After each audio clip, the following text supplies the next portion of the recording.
자, 개념 38번 부채꼴 보겠습니다. 자, 우리가 좀 전에 그 호도법 있죠? 호도법에서 우리가 정리를 하면서 1라디안을 우리가 뭐라고 정의했었다? 이렇게 정의했었지? 반지름의 길이가 r이고 호의 길이가 r이면 라디안은 1라디안 이렇게 정리했었고, 반지름의 길이가 r인데 호의 길이가 2r이다 그러면 2라디안, 반지름의 길이가 r이고 호의 길이가 3r이면 3라디안, 우리가 이렇게 정리했었다고, 그죠? 근데 이거를 이제 주인공을 누구 입장에서 보고 싶은 거냐면, 쌤이 여기 호, 자, 요 녀석의 입장에서 한번 보자 이거야. 부채꼴의 호 혹은 원의 어떤 호, 이렇게 호의 입장에서 우리가 쟤를 다시 한번 해석을 해보면 이렇게 해석할 수 있겠지.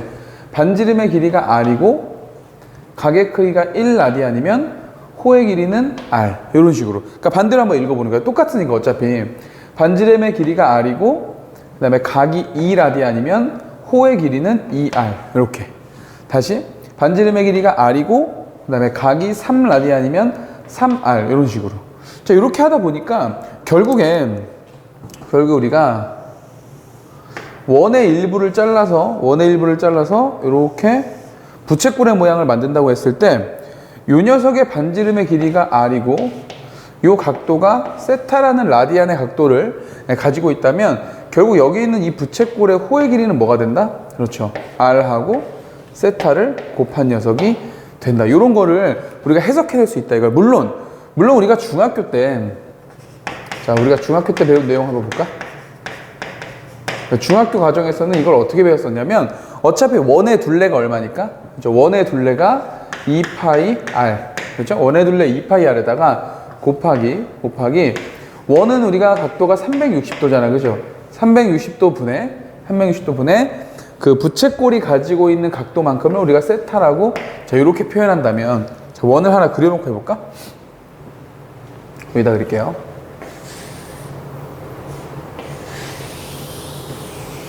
자, 우리가 원이 하나 이렇게 있다고 했을 때,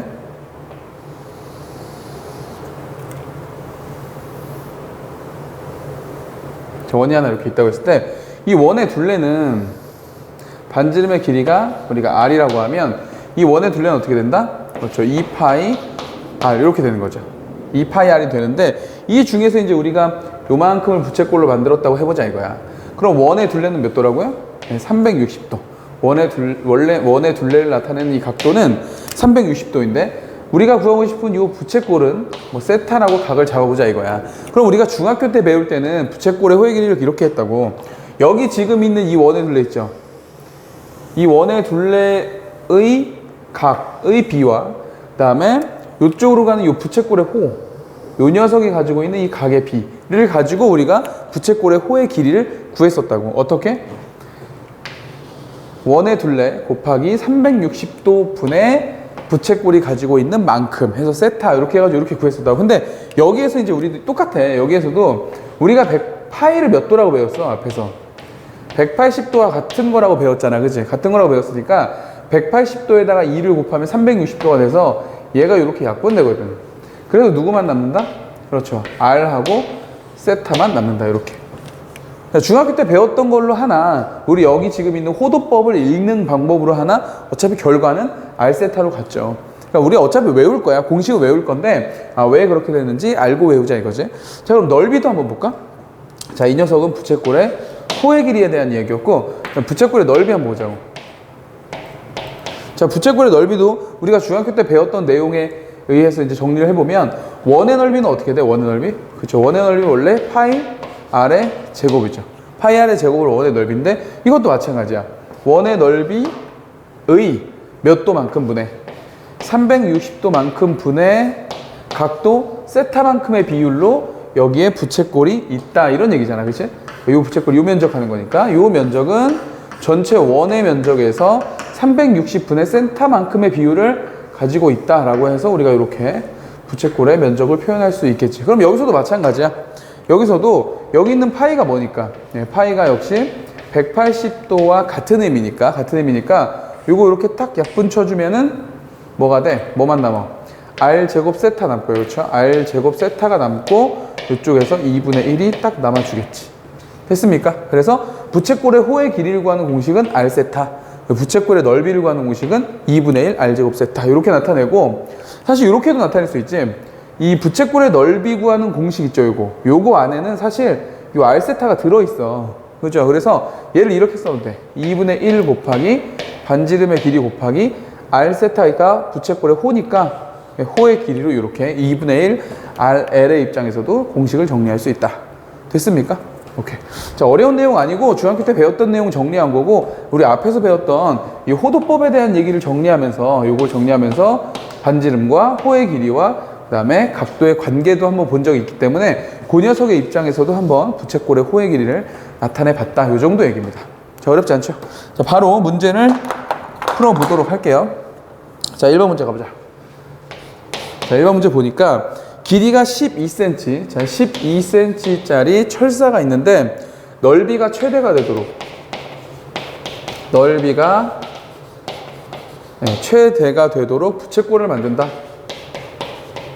넓이가 최대가 되도록 부채꼴을 만든다고 할 때 이 부채꼴의 호의 길이를 구하시오. 이런 얘기다. 그렇죠? 자, 여기 있는 부채꼴 가지고 바로 하죠. 요 보라색 부채꼴.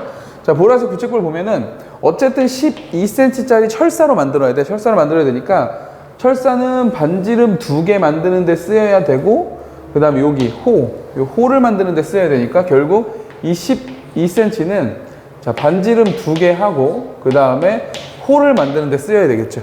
요거 괜찮죠? 네. 이렇게 만들고, 근데 이 녀석이 넓이가 최대가 된다 그랬거든. 근데 부채꼴의 넓이는 어떻게 구한다? 2분의 1 R제곱 세타로 구해도 되고 2분의 1 RL로 구해도 된다고 했지. 자, 근데 위에 R과 L에 대한 뭐가 있어? 관계식이 하나 들어있죠. 정리할 수 있겠네. 자, 요거 이렇게 써볼까? 2분의 1 있고 R 그대로 있고, 그 다음에 L자리에 요거 절로 탁 넘겨서 12-2R 저렇게 봐도 되잖아. 그죠? 맞나요? 자, 이 약분해가지고 정리 한번 다시 할까? 그럼 어떻게 된다? R 곱하기, 그렇죠, 6-R 이렇게 되겠네. 됐습니까? 자, 이렇게 했을 때 넓이의 최대값 구하라고 했으니까 요거 지금 R에 대한 2차 함수잖아. 2차 함수 식의 모양이 나왔고 최고 차이 계수가 음수니까 쟤는 분명히 자, 이렇게 생겼을 거다. 그죠? 이렇게 생겼을 것이고, 자, 근이 지금 0하고 6이 되는 거니까 당연히 요 가운데 최대 어디서? 3에서 갖는다는 거 알고 있죠. 자, 됐네요. 넓이가 최대가 될 때의 반지름의 길이는 얼마다? 반지름의 길이가 3일 때, 그죠? 넓이 3 집어넣을까요? 3 집어넣고 6-3, 함수하면 9가 되니까 넓이의 최대값은 9가 되는 걸 우리가 확인할 수 있겠다. 됐죠? 자, 문제가 나한테 원한 거는 넓이를 구하라고 한 게 아니라 부채꼴의 호의 길이를 구하라고 했으니까 지금 반지름의 길이가 얼마일 때였어? 반지름의 길이가 3일 때였죠. 그래서 2 곱하기 3, 6대니까 호의 길이가 얼마? 6일 때가 되겠죠. 이렇게 해서 우리 호의 길이 6 이렇게 찾으면 된다 이거죠. 됐어? 네, 크게 어렵지 않게 해결할 수 있습니다. 자, 두 번째 문제도 바로 한번 해보자. 바로 어렵지 않을 겁니다. 자, 두 번째, 중심각의 크기가 3분의 파이고 호의 길이가 2파이인 부채꼴이 있대요. 부채꼴 그려볼게.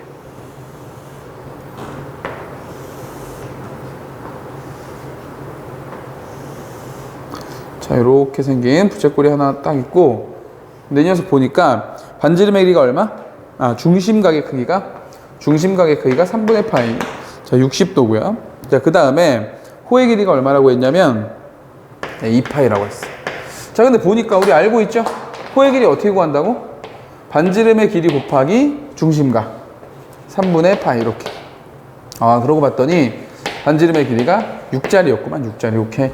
자, 요 길이가 6이랍니다. 당연히 요 길이도 6. 자, 이렇게 돼 있어. 이렇게 돼 있는데 여기에 원이 하나 내접하고 있대. 자, 원이 하나 내접하고 있다고? 자, 원을 하나 이렇게 그려볼게요.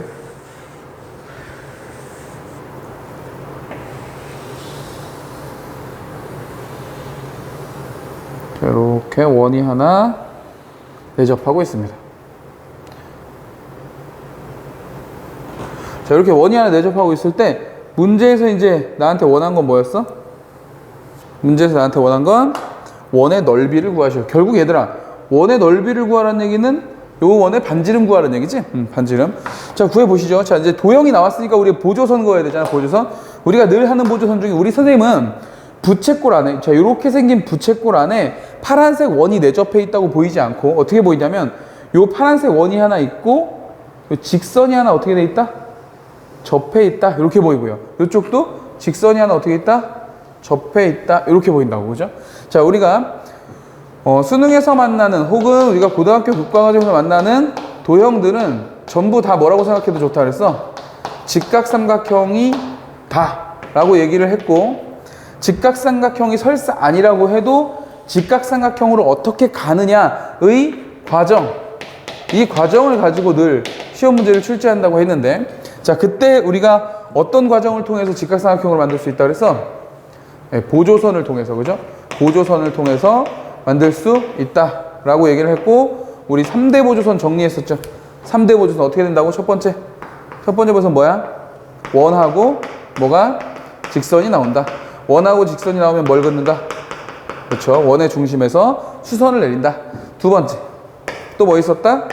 원하고 원이 나오는 경우. 자, 원하고 원이 나오면 어떻게 한다? 그렇죠. 중심을 연결한다.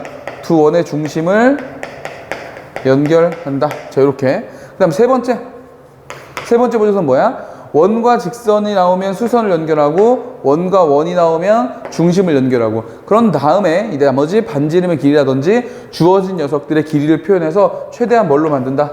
직각삼각형으로 그 그림을 표현한다. 자, 이렇게. 이게 3대 보조선이죠. 3대 보조선. 자, 뒤에 가서 우리가 도형 파트를 공부할 때 다시 한번 정리할 기회가 있을 겁니다. 이 정도만 간단하게 정리하고, 자, 이 문제 한번 풀어보죠.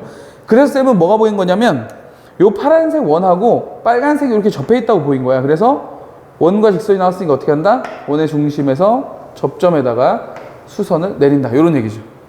괜찮아요? 다시 여기서도 원의 중심에서 접점에다가 뭘 내린다고? 수선의 발을 내린다. 이렇게. 자, 이런 걸 이렇게 내리고 났더니 뭐가 보였어? 그렇지? 이거 자르고 싶죠? 왜? 우리가 이런 걸 하는 이유가 다 뭐 때문이라 그랬어? 직각삼각형을 만들기 위해서라 했잖아. 그러니까 여기에 직각삼각형이 쌤은 딱 보인다 이거죠. 자, 이렇게 다 연결을 하고 났더니 이렇게 생긴 부채꼴이었었으니까 요거 다 연결하고 났더니 요게 뭐예요? 요게 그렇죠. 요게 저 파란색 원의 반지름이죠. 반지름이고 당연히 요 길이도 뭐야? 요 길이도 반지름이야. 근데 여기가 몇 도야? 60도가 지금 반으로 잘라진 거잖아. 그러니까 여기 몇 도? 6분의 파이 30도죠. 30도면 1대 루트 3대 2 이렇게 나타낼 수 있나? 다시 1대 뭐? 루트 3대 2 괜찮아요? 네, 그렇게 나타낼 수 있다 이거야. 그러면 여기가 지금 R이었으니까 여기서부터 여기까지의 길이는 뭐가 되고? 루트 3R이 되는 거고, 당연히 여기서부터 여기까지의 길이는 뭐가 된다? 2R이 된다. 이런 얘기죠. 그럼 끝났네요. 그치? 이 큰 부채꼴의 반지름의 길이가 얼마였어요? 여기서부터 여기까지가 6이었잖아, 6. 근데 요만큼이 2R이고 요만큼이 R이니까 결국 뭐다? 3R이 6이란 얘기다. 라고 해서 저 안에 들어있는 요 파란색 원이 가지고 있는 반지름의 길이는 얼마? 2가 된다는 걸 확인할 수 있고, 자, 그러므로 저 파란색 원의 넓이는 어떻게 된다? 파이 R의 제곱이 되어서 4파이라고 구할 수 있다. 이런 얘기입니다. 됐죠? 네, 어렵지 않아요. 자, 부채꼴에 대한 얘기는 우리가 중학교 때도 이미 좀 배웠고, 어렵지 않은 내용이기 때문에 공식 2개 정도 잘 알면 되고요. 네, 나머지는 그냥 간단한 문제풀인데, 여러분들이 학교에서 보는 내신 시험에는 한 문제 정도가 꼭 나올 것이고, 그 다음에 수능을 위해서라도 기본적으로 반드시 알아야 되는 공식 중에 하나니까 꼭 정리해놓고 까먹지 않으셔야 됩니다. 알겠죠? 오케이, 정리하고요. 우리 또 다음 포인트에서 보도록 할게요.